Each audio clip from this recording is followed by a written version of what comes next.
વાત આત્મસિદ્ધિની જ્યારે આપણે કરી રહ્યા છીએ ત્યારે એક વસ્તુ બહુ સ્પષ્ટ છે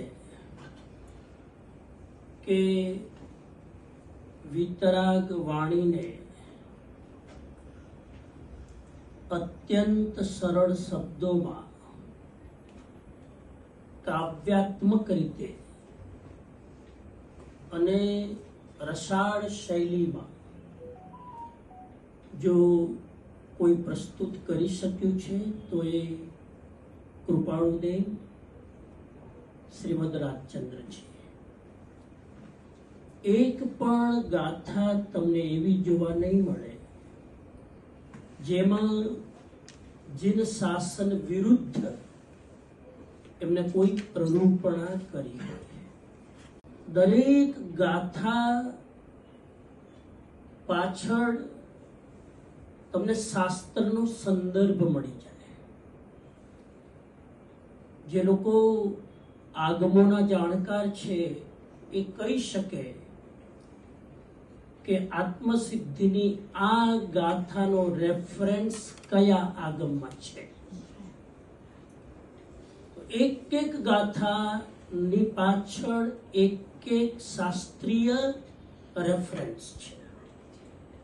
એનો અર્થ એ થયો કે આત્મસિદ્ધિ જ્યારે એમની લેખનીમાં પ્રગટ થઈ હશે એના પહેલા એમને આ શાસ્ત્રોને પચાવ્યા હશે.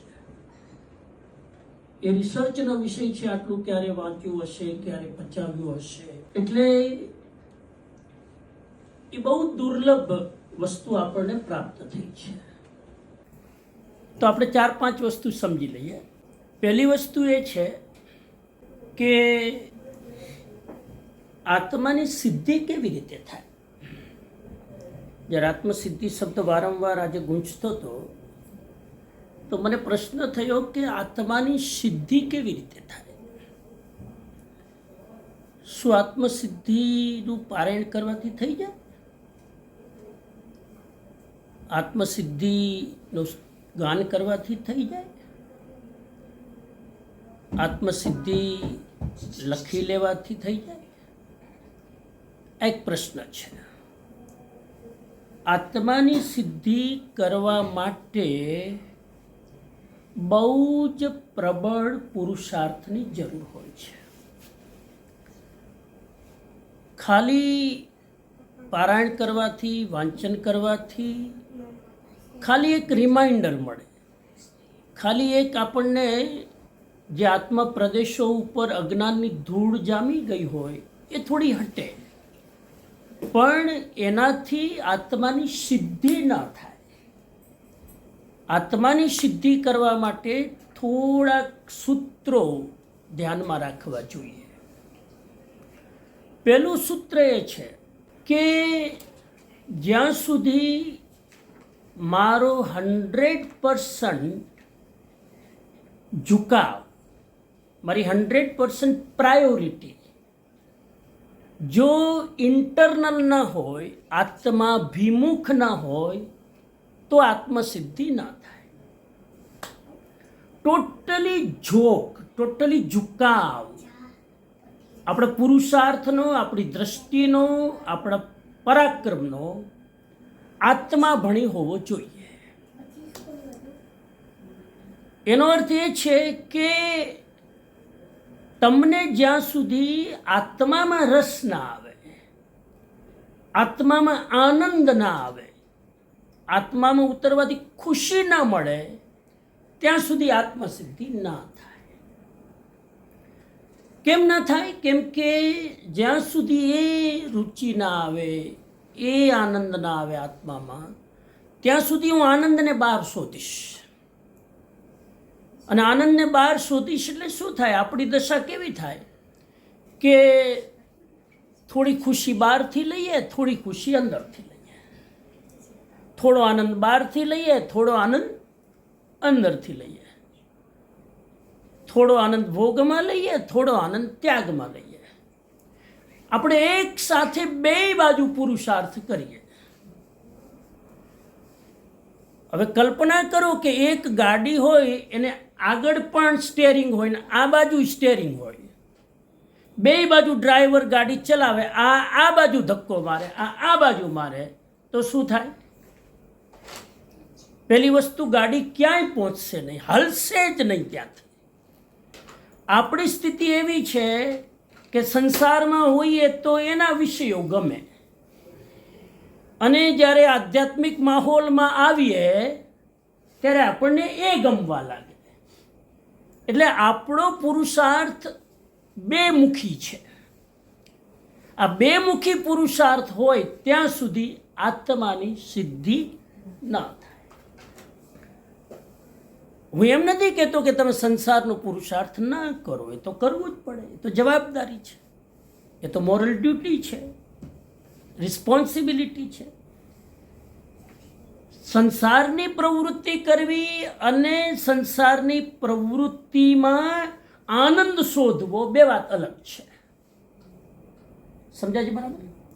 આ બે વસ્તુ અલગ છે. જવાબદારી કરવી અને એ જવાબદારી કરતાં કરતાં કરતાં એને પણ તમે સાધના સમજો, એને પણ તમે ભગવાનની આરાધના સમજો, એની અંદર પણ તમારું માઇન્ડફુલનેસ જળવાઈ રહે, તો સમજવાનું કે હવે સંસારની પ્રવૃત્તિ કે આત્માની પ્રવૃત્તિ બેયની ક્વોલિટીમાં ફરક નથી. તમે આ કરો કે આ કરો, તમારું મુખ ક્યાં છે? સ્વભણી આત્માભિમુખ છો. એ જ્યારે દ્રષ્ટિ તમારી આવે ત્યારે પછી જીવ ગમે તે કરે કાંઈ ફરક નથી પડતો.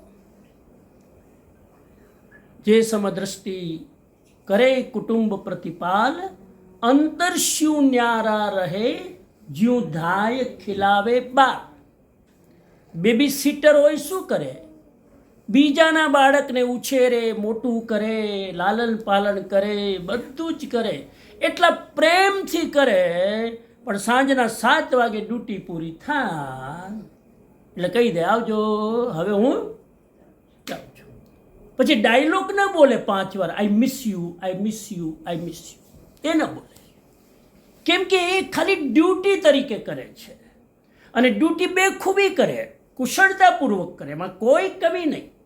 પણ અંદરમાં માને છે કે આ મારું નથી. અંદરમાં માને છે કે આનંદ આત્માનો આમાં નથી, આમાં છે. એ દ્રષ્ટિ જ્યારે ખુલી જાય ત્યારે વ્યક્તિ આત્માની સિદ્ધિ કરી શકે. સ્વભાવથી ડિસ્કનેક્ટ થયા વગર વિભાવમાં પરિણિત થવાનું છે. વિભાવ છૂટશે નહીં, વિભાવ તો ચાલુ જ રહેવાનો છે, પણ વિભાવ પણ ચાલુ રહેતા રહેતા રહેતા તમારી સ્વભાવ તરફ દ્રષ્ટિ હોય તો વિભાવ એ કર્મ બંધનનું કારણ નથી બનતો, એ કર્મ મુક્તિનું કારણ બની જાય. આ પહેલી વસ્તુ. કદાચ તમને મેસેજ ક્લિયર થઈ ગયો હશે. આ દ્રષ્ટિ ક્લિયર થઈ જાય એટલે બીજા 3-4 નાના નાના સ્ટેપ આપણે મૂકી શકીએ.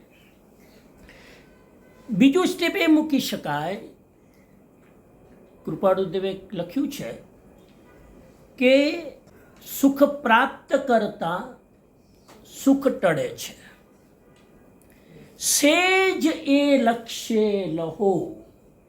સુખ પ્રાપ્ત કરતા સુખ ટળે છે. આ એટલી નાનકડું વાક્ય છે, મંત્ર વાક્ય. સમજદાર કોઈ ઈશારા કાફી.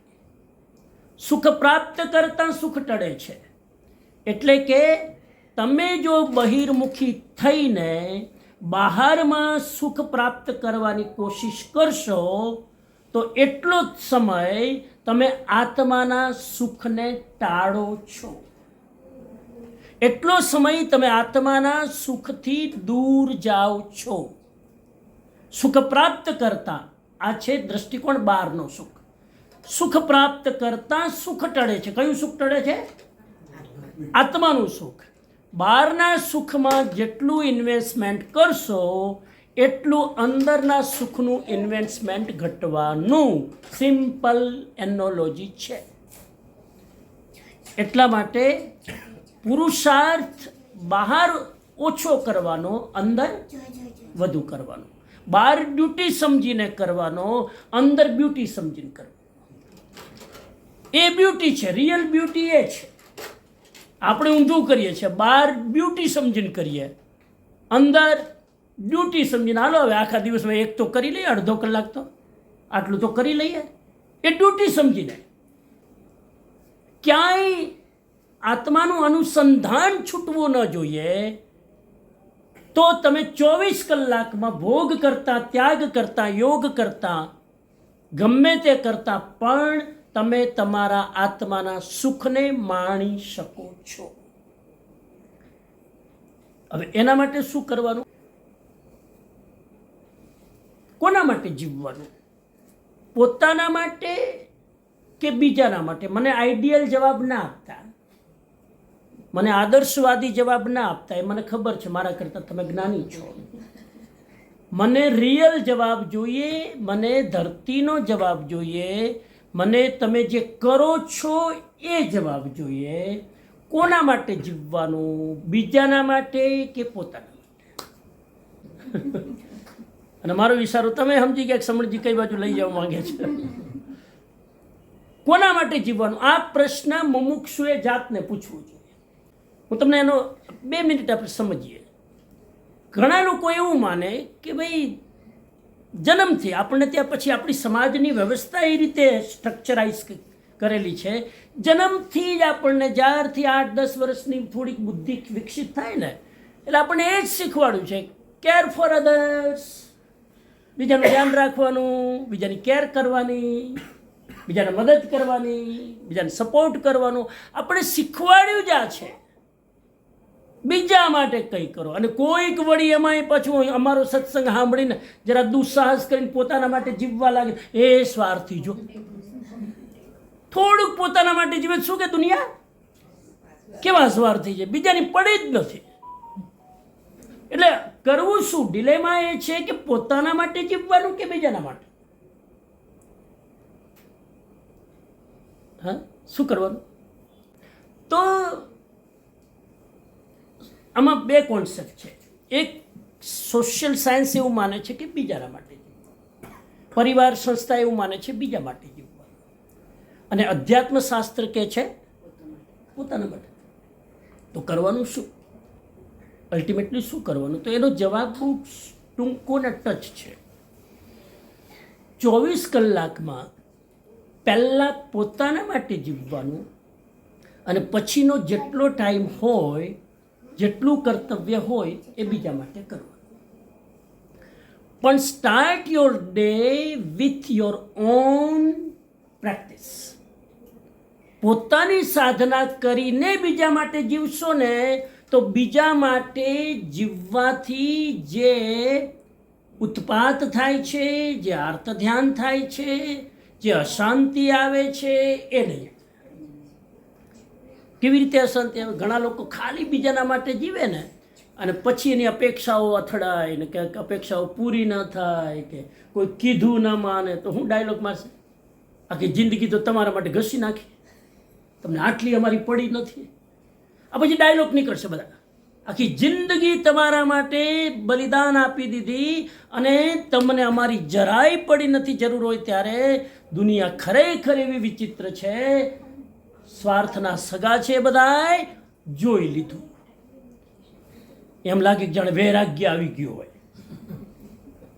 આપણને આ ડાયલોગમાં વૈરાગ્ય દેખાય, વૈરાગ્ય જરાય નથી. આ નિશાસા છે ખોટા. અને આ નિશાસા એટલે છે કે સત્યનો ભ્રમ તૂટી ગયો. સત્યનો ભ્રમ એ તૂટ્યો કે બીજાના માટે પહેલાં નહોતું જીવવાનું, પોતાના માટે જીવીને પછી બીજાના માટે જીવવાનું હતું. હવે એ જરાક દ્રષ્ટિ જોઈએ. જે વ્યક્તિ ઉઠીને પોતાનું મેડિટેશન કરે, સ્વાધ્યાય કરે, વાંચન કરે, આત્મચિંતન કરે, ભાવ પ્રતિક્રમણ કરે, ક્ષમાપના કરે, ઉઠીને જો 1-2 કલાક આત્માનો પુરુષાર્થ કરે, અને પછી બાકી જે જવાબદારી હોય બધું કરે, આખો દિવસ કરે, ચલો ને. હવે એ સમયે કોઈ તમારું કીધું નહીં માને, કોઈ તમારી અપેક્ષા પૂરી નહીં થાય, તો જોજો એ સમયે તમને ખોટું નહીં લાગે. કેમ કે તમને ખબર છે કે મેં મારી પોતાનો ધર્મ કરી લીધો, મેં મારી આત્માને અનુસંધાનનું જે કામ કરવાનું હતું કરી લીધું. આ વ્યવહાર છે અને વ્યવહારમાં અપ ડાઉન આગળ પાછળ આ બધું થયા કરે. એનાથી મારે અંદર આર્ત ધ્યાન રૌદ્ર ધ્યાન કરવાનું નથી. આ તો બહારનું નાટક છે. એ દ્રષ્ટિ તમારી વિકસિત થશે. જો આત્માનો સ્વાદ ચાખ્યો હશે તો બહાર ક્યાંય પણ અથડામણ થશે, અકળામણ થશે, ત્યાં તમે અંદરથી ક્યારેય ડિસ્ટર્બ નહીં થાવ. બહારમાં નાની નાની વસ્તુ તો જો ડિસ્ટર્બ થઈ જતા હોય, કોઈના શબ્દોથી, કોઈના બોલવાથી, કોઈના સ્માઇલિંગ ના આપવાથી, કોઈના ઊંચા અવાજમાં બોલવાથી જો ડિસ્ટર્બ થઈ જતા હોય તો સમજી લેવાનું હજુ સ્વ અનુસંધાન સધાયું નથી. આ એનો ક્રાઇટેરિયા છે. બહારની વ્યક્તિ જરાક એના બે શબ્દો મને ડિસ્ટર્બ કરી દે તો સમજી લેજો અંતર્મુખતા હજુ સધાઈ નથી. ચોથી ચાવી છે એના માટે ક્ષણ ક્ષણ ભયંકર ભાવ મરણે. આ એક વાક્ય મંત્ર સમાન છે. એક વાક્ય મંત્ર છે. ક્ષણ ક્ષણ ભયંકર ભાવ મરણે. એનો અર્થ એ છે કે ક્ષણે ક્ષણે ભાવથી આપણે મરી રહ્યા છીએ. ક્ષણે ક્ષણે જેટલો જેટલો સમય વિભાવમાં જાય છે એ ભાવ મરણ છે. જેટલો સમય પરભાવમાં જાય છે એ ભાવ મરણ છે. જેટલો સમય કષાયમાં જાય છે એ ભાવ મરણ છે. જેટલો સમય વિકથામાં જાય છે એ ભાવ મરણ છે. જેટલો સમય પ્રમાદમાં જાય છે એ બધો જ ભાવ મરણ છે. એટલે ભાવ મરણ આપણે કોન્સ્ટન્ટ મરી રહ્યા છીએ. આયુષ્ય આપણું વધી નથી રહ્યું પણ ઘટી રહ્યું છે. જેટલું આયુષ્ય છે એમાંથી ભાવથી આપણે મરી રહ્યા છીએ, એટલું આયુષ્ય આપણું પૂરું થઈ રહ્યું છે અને આપણે ધીરે ધીરે ધીરે મૃત્યુની નજદીક જઈએ છીએ. જવું જોઈએ આત્માની નજીક, એના બદલે મૃત્યુની નજીક જઈએ છીએ. આત્માની નજીક જાઓ તો એ આયુષ્ય તમારું લેખે લાગે, અને આત્માની નજીક ન જાઓ અને કર્મ બંધન કરતા જાઓ તો એ આયુષ્ય તમારું એડે જાય છે. એટલે ભાવથી નહીં મરવાનું, ક્ષણે ક્ષણે નહીં મરવાનું. કબીરજીએ કંઈક લખ્યું છે, જ્ઞાની એકવાર મરે અને અજ્ઞાની વારંવાર મરે. જ્ઞાની એક જ વાર મરે. જ્ઞાનીના જ્ઞાનમાં એકવાર એનું આયુષ્ય પૂરું થાય, દેહ છોડી દે. ભાવ મરણ ન મરે જ્ઞાની. જ્ઞાની એક જ વાર દેહ છોડે. અજ્ઞાની ભાવ મરણ કોન્સ્ટન્ટ કર્યા કરે. એટલે આ બધા સૂત્રોને આપણે પચાવવા પડશે. આજે મારી વાત થતી હતી જાપાનમાં, હું નવેમ્બરમાં જવાનો છું. જાપાની જ લોકો છે, તો એ કંઈક એને મેં બુક વાંચવા આપી હશે, અને બુક કંઈ બહુ નથી, 1 વર્ષ થઈ ગયું, 100 પેજની બુક. અને મેં એને પૂછ્યું કે શું બુકનું અધ્યયન થઈ ગયું? તો કે હજુ ચાલુ છે. હજુ મેં કીધું ભલા ભાઈ, વરસ થઈ ગયું, 100 પેજની બુકને હજુ ચાલુ છે? તો કે ના વાંચી તો લીધી પણ ઉતારવાનું બાકી છે.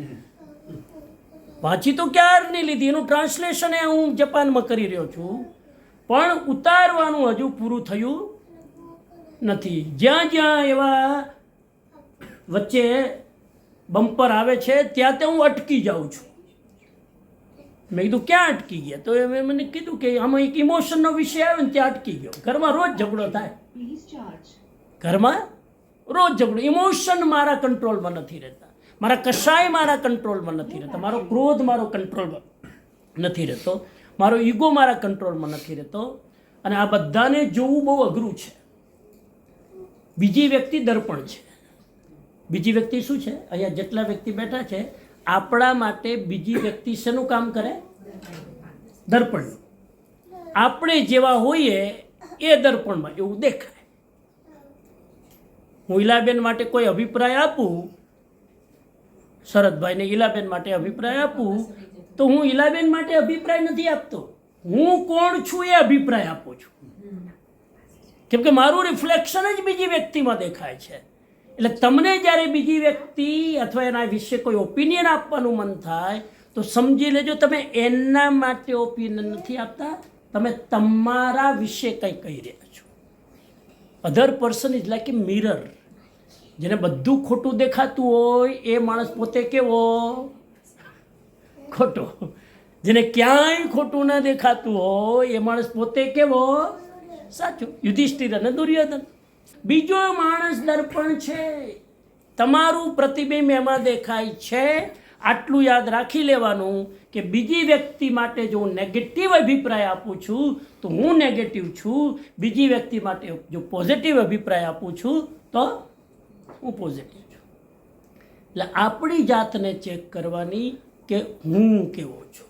એટલા માટે મોસ્ટ ઇમ્પોર્ટન્ટ ચાવી છે કે ભાવથી મરવાનું નહીં, પ્રમાદમાં જવાનું નહીં. એને જૈન શાસ્ત્રમાં એક શબ્દ આપ્યો છે, એ શબ્દ છે જૈણા. જૈણા જૈણા એટલે જાગૃતિ, જૈણા એટલે ઉપયોગ. એ ચેતનાનો ઉપયોગ રાખવાનો. આપણે તે સમ્યક દર્શનનું બહુ મહત્વ છે કે સમ્યક દર્શન વગર જ્ઞાન, ચારિત્ર, તપ બધું બેકાર. એ સમ્યક દર્શન કરવાની પ્રેક્ટિકલ ચાવી છે અવેરનેસ. ખાતા પીતા ઉઠતા બેસતા બોલતા જાગૃતિ જો તમે રાખી શકો ને, જાગૃતિ, તો ગ્રંથિભેદ થઈ જાય. એટલે આ વસ્તુ બહુ ઇમ્પોર્ટન્ટ છે. જાગૃતિ આપણે એની પ્રેક્ટિસ કરવાની છે. આપણી જાગૃતિ રહેતી નથી. આપણે એટલા બધા માઇન્ડમાં, મગજમાં વિચારો લઈને આપણે ફરીએ છીએ. બસ વાત પૂરી કરું, સિમ્પલ એક્ઝામ્પલ આપું. તમે ઘણાને હું પૂછું કે તમે માળા ગણો છો, મંત્ર જાપ કરો તમારા ઈષ્ટનો? તો કે પહેલાં કરતા હતા. પહેલાં તમે કીધું ઊંધો પ્રોગ્રેસ શું કેમ કર્યો? પહેલાં કરતા હતા ને હવે છોડી દીધા. આ તો ઉલટો વિકાસ કહેવાય ને. પહેલાં કરતા હતા ડબલ થવું. તો કે પહેલાં કરતા હતા હવે છોડી દીધું. તો મેં તો કેમ છોડી દીધું? તો કે માળા ગણી એટલા બધા વિચારો આવે ને સમજી. આના કરતાં તો રસોઈ કરીએ, બીજું કામ કરીએ તો મગજ શાંત રહે, એટલે અમે છોડી દીધું. એટલે પછી હું એને સિમ્પલ લોજિક કહું કે તમે જમવા બેસો, ખાઓ, ત્યારે વિચાર આવે કે આવે ને, તો પછી ખાવાનું બંધ કર. વિચાર આવે તો એ પ્રવૃત્તિ નહીં કરવાની. જો આ લોજિક હોય તો ખાતી વખતે વિચાર આવે ને, એટલા બધા આવે, ખાવાનું બંધ કરી દે. ડ્રાઇવિંગ કરતી વખતે વિચાર આવે તો કે આવે ને, મેં તો ડ્રાઇવિંગ બંધ કર. બાથરૂમમાં નાતી વખતે વિચાર આવે કે નહીં, તો મેં નાવાનું બંધ કર. વિચાર ક્યારેય નથી આવતા, એ કયો ના. એટલે એની પ્રેક્ટિસ કરવાની છે. આજથી આજે આત્મસિદ્ધિનો એક આપણે જે ભાવથી ઉજવી રહ્યા છીએ, તો એક પ્રેક્ટિસ આ કરો કે જાગૃતિ કરો. હવે એ પણ હું તમને જરાક એક હજુ સિમ્પ્લિફાઈ કરી દઉં. જાગૃતિમાંય તમે પૂરી જાગૃતિ નહીં રાખી શકો, આ હું તમને કહી દઉં. પછી આ આદર્શની વાત આમાં આપણને ગમે પણ થશે નહીં. તમે જમવા બેસા ને 4 રોટલીનો ખોરાક હોય, તમારો 4 રોટલી ખાવાની હોય, તો 4 રોટલીમાં જાગૃતિ નહીં રહે શરૂઆતમાં, અને રાખવાની જરૂર નથી. 4 રોટલીમાંથી પહેલી રોટલીમાં જાગૃતિ રાખવાની કે આ ખાતી વખતે હું માઇન્ડફુલ આ એક રોટલી ખાવામાં રહીશ, ત્યારે મારું ધ્યાન બીજે નહીં જાય. આ જો જાગૃતિ તમે રાખી શકો, હું સુવા જઈશ ત્યારે 10 મિનિટ હું મારી જાગૃતિ ઊંઘ આવે છે એના પ્રત્યે રાખી. પહેલી 5 મિનિટ જાગૃતિ કોઈ પણ નવું કામ કરો ત્યારે રાખવાની. આ ચાવી. હવે આ કરશો એટલે શું થશે? કોઈ પણ કામ કરશો ને તમારું માઇન્ડ માઇન્ડફુલ રહેશે. અત્યારે દરેક કામ માઇન્ડફુલ નથી રહેતું, કેમ કે આપણે કોઈ પ્રયાસ જ નથી કરતા. એટલે પ્રયાસ આંખ બંધ કરીને જાગૃતિનો નહીં કરવાનો, પહેલાં આંખ ખુલ્લી રાખીને કરવાનો. ખુલ્લી રાખીને જે પ્રક્રિયા કરતા હોય એમાં જાગૃતિ રાખવાની. ખાવામાં, ચાલવામાં, વોકિંગમાં, બોલવામાં, એમાં પહેલી 5 મિનિટ જાગૃતિ રાખો. તમે જો આપણે તો કહેવાય છે કે જાગૃતિપૂર્વક પાપ થાય જ નહીં. બેહોશી વગર પાપ ન થાય. હું ઘણીવાર મજાકમાં કહું કે ગુસ્સો કરવો તો કરવાનો, પણ જાગૃત રહીને કરવાનો. ખબર રહેવી જોઈએ હું ગુસ્સામાં છું, કરો. જાગૃતિમાં ગુસ્સો આવે જ નહીં. કોઈની પણ ક્રિટિસાઇઝ કરવી હોય કરવાની, પણ જાગૃતિ રાખવાની કે હું ક્રિટિસાઇઝ કરી રહ્યો છું. આમને એટલું ભાન રહેવું જોઈએ કે હું અત્યારે નિંદાનું પાપ કરી રહ્યું છું. કરો હવે, નહીં ચાલે. જુઠ્ઠું બોલો, ખબર રહેવી જોઈએ હું જુઠ્ઠું બોલી રહ્યો છું. જેવી તમારી જાગૃતિ આવી, ખોટું કામ અટકી જશે. તો આ જાગૃતિ એ સમ્યક દર્શન તરફ લઈ જાય છે. આ જાગૃતિ નહીં આવે ત્યાં સુધી ગ્રંથિ ભેદ નથી થતો, ત્યાં સુધી આત્માનું અનુસંધાન નથી થતું, ત્યાં સુધી જીવ સ્વમાં ટકી શકતો નથી. અને એ ટકવાની સાધના કરવાની છે, એ જાગૃતિનો અભ્યાસ કરવાનો. ખાતા પીતા હરતા, બાકી કોઈ બહુ આ બધા અમારા જેવા બધા લેક્ચરર છે ને, બધા ફેલ ગયા. શેમાં ફેલ ગયા? આ ઉપદેશો એકેય લોકોને પરિણમતો નથી. એંગર મેનેજમેન્ટના કેટલાય લેક્ચર આપ્યા, પ્રમાદ ઉપર કેટલા લેક્ચર આપ્યા, અહંકાર નહીં કરવાનો, એકેય ફળતા નથી. કારણ શું? જાગૃતિ ના આવે ત્યાં સુધી આ એકેય અટકે નહીં. એટલે એક જ પ્રેક્ટિસ કરવાની છે, અવેરનેસ, માઇન્ડફુલનેસ, જાગૃતિ, ખાતા પીતા હરતા ફરતા. આ મારો અનુભવ છે કે જે ક્ષણે હું જાગૃત રહું છું ને, એ ક્ષણે મારાથી જરાય ક્યાંય ખોટું થતું નથી. અને એ ખાલી તમારે માઇન્ડસેટ જ કરવાનું છે કે હું દરેક વસ્તુમાં સભાન રહીશ, દરેક વસ્તુમાં હું 100% ત્યાં રહીશ. એકવાર એવું થયું, હમણાં જ હું કેનિયામાં હતો ગયા વર્ષે. તો એક બેનના હસબન્ડ અને આખો પરિવારે સમેત શિખરની યાત્રા કરીને આવ્યા. એમની ઉંમર હશે ને હસબન્ડની લગભગ 55 આસપાસ, બહુ મોટી ઉંમર ના કહેવાય. યાત્રા કરીને આવ્યા અને 2-3 દિવસમાં નેરોબીમાં છોડી દીધું, ગુજરી ગયા. લકીલી હું ત્યાં જ હતો, એટલે મને સૂચના આપી કે એમને પ્રાર્થના સભા છે તો તમે પણ જરાક આવો ને થોડુંક સાંત્વના આપો. એટલે હું થોડોક વહેલો નીકળી ગયો, જેથી એમના પરિવારને મળી શકું, થોડી વાતચીત કરી શકું. હું એમના ઘરે ગયો, બહાર પ્રાર્થના સભા હતી. તો ઘરે એ એમની 3 દીકરીઓ, એમના છોકરો બધા હતા. બધાની મેં સ્થિતિ જોઈ સાહેબ શરદભાઈ, મને ડાઉટ ગયો. મેં કીધું આમાં કોના હસબન્ડ ગુજરી ગયા? મને ખબર ન પડી.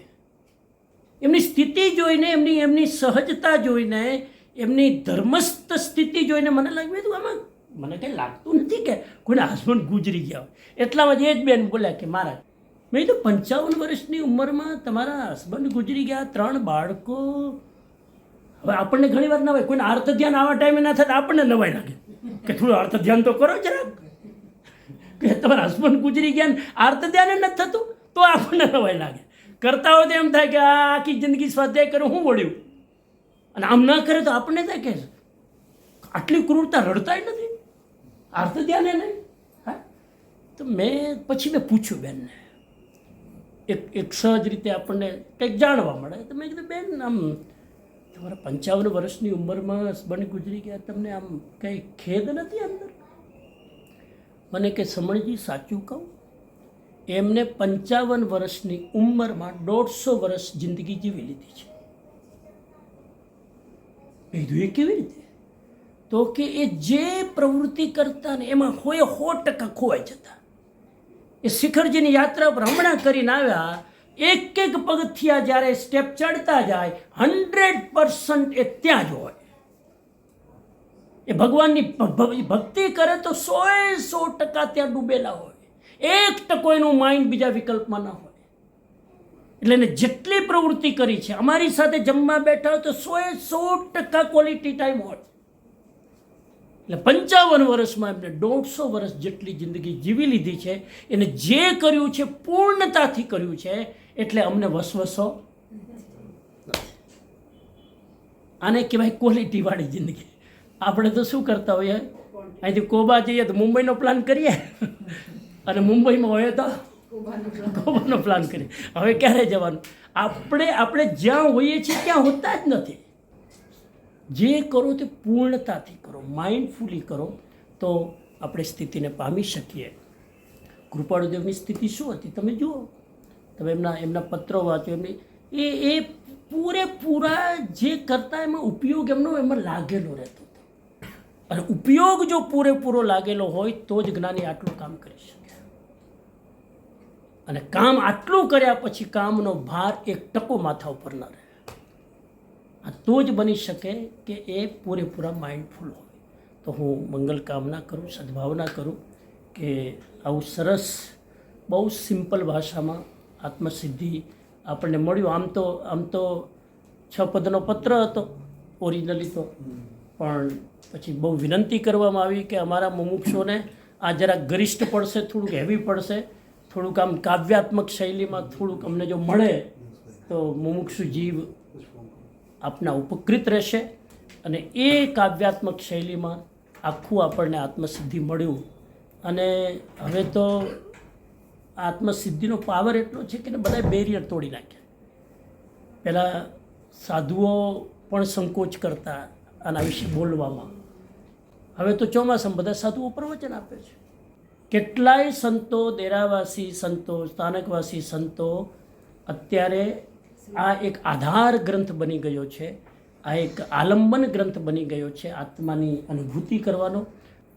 એ લોકો માટે આટલું સિમ્પલ આપણી પાસે આ શાસ્ત્ર છે. એ શાસ્ત્રને પચાવી આપણે, મને એવું લાગે કે આટલું સરળ શાસ્ત્ર મળ્યા પછી જો આપણે હાથ ડગલા એ તરફ આગળ વધી ન શકીએ તો દોષ આપણો કહેવાય, આત્મસિદ્ધિનો કે આત્મસિદ્ધિ આપનારનો ના કહેવાય. તો એ દિશામાં બહુ જાગૃત રહીને આપણે કરીએ. અને આમાં બહુ લાંબો પુરુષાર્થ નથી કરવાનો. એકવાર દ્રષ્ટિ સેટ થઈ જાય ને તો બધું ઇઝી છે. દ્રષ્ટિ સેટ ના થાય તો બધું આમ ડગલે ને પગલે આપણે ઠોકર ખાતા જઈએ, પડતા જઈએ ને આગળ વધતા જઈએ. એકવાર દ્રષ્ટિ ક્લિયર થઈ જાય તો કોઈ બંધન નથી. તમે જે કરો છો એ કરતાં કરતાં કરતાં અકર્તા બની શકો. એ દિશામાં આગળ વધીએ એવા ભાવ સાથે ઓમ અરહમ, ઓમ અરહમ, ઓમ અરહમ.